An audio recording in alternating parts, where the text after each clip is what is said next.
Well, Israeli leaders are reiterating that war in Gaza will continue until Hamas is defeated. Israel's foreign minister has stressed that the offensive will go on with or without international support.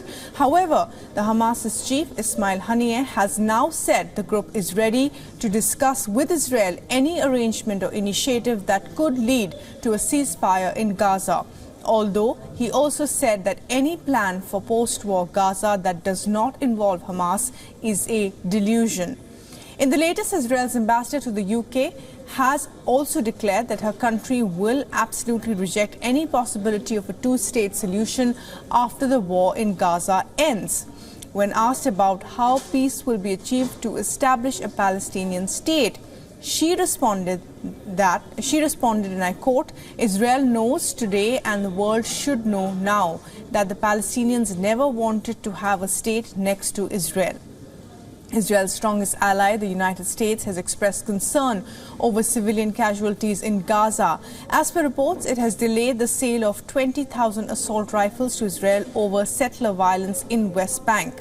The U.S. National Security Advisor is going to visit Israel for a two-day trip starting Thursday. He is also likely to make other stops in the West Asian region. Talks on hostages and humanitarian aid will be the focus of his visit. Meanwhile, Israel has announced that it has suffered its worst combat losses so far in the war. It reported 10 of its soldiers killed in the past 24 hours. This includes a colonel commanding a forward base and a lieutenant colonel commanding a regiment. 86 חללים, 86 קברים חדשים נוספו בהר הרצל בלבד מאז מתקפת הרצח של ה-7 באוקטובר. מחיר כבד, כבד מאוד. אבל המטרה שלשמה נפלו היא מטרה ראויה. אין ראויה ממנה ואין צודקת ממנה. The Israeli army released footage showing troops fighting in the southern Gaza. Israel has intensified its attacks in the region after the fighting renewed following a brief pause.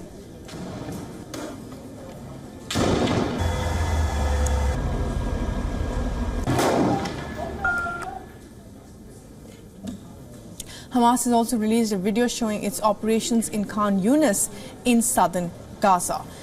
Now these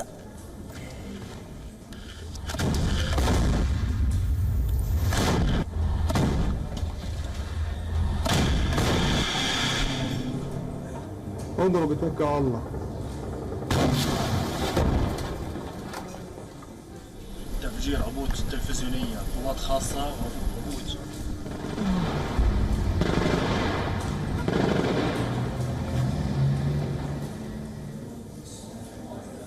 And well, these are the scenes in Rafah in the south of Gaza. In the aftermath of the Israeli strikes, people can be seen being rushed to hospitals in ambulances. Remember, Rafah is the region that is the border crossing to leave the Gaza Strip.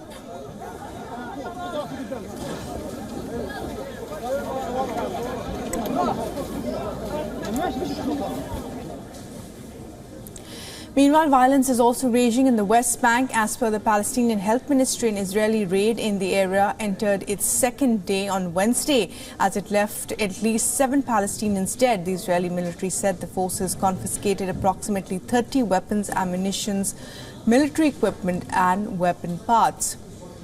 The military did not comment on those killed, however.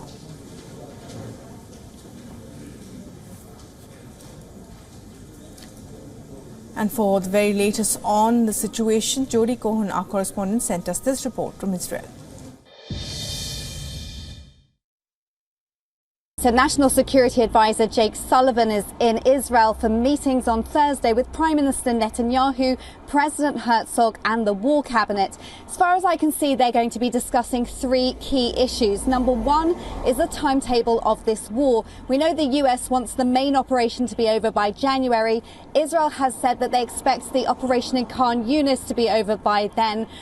but that the war must end when Hamas is no longer a threat and the 135 hostages have been returned.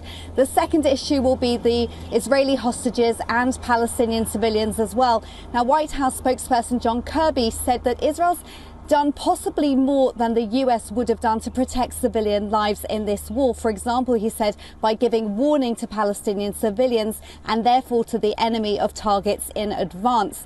They're going to be talking about aid. State Department spokesperson Miller has reported good progress, saying that more safe routes have been opened for civilians and aid to move around. But the US wants Israel to open its crossing between Gaza and Israel. Israel has said in the past that that's hard to do while under attack, and that Hamas has fired approximately 120 rockets from the humanitarian safe zones, which are supposed to be without any fighting, and that 1/3 of these fell short within Gaza. So it remains to be seen what happens on that front. And the third issue is the post-war Gaza. The US agrees that Hamas has to go. In the short term, there's talk of a security role for Israel, in an interim role for Arab or international forces, and a long-term role. The US wants to see a revitalized Palestinian Authority governing Gaza. Now, according to a Palestinian Research Center poll that's just been published, 82% of Palestinians in the West Bank support Hamas's 7th of October attack. Israel agrees with having a demilitarized Palestinian self-rule in Gaza, but Netanyahu has said that it can't be led by an entity that, quote, supports, finances and teaches terror. So it remains to be seen what comes out of those discussions.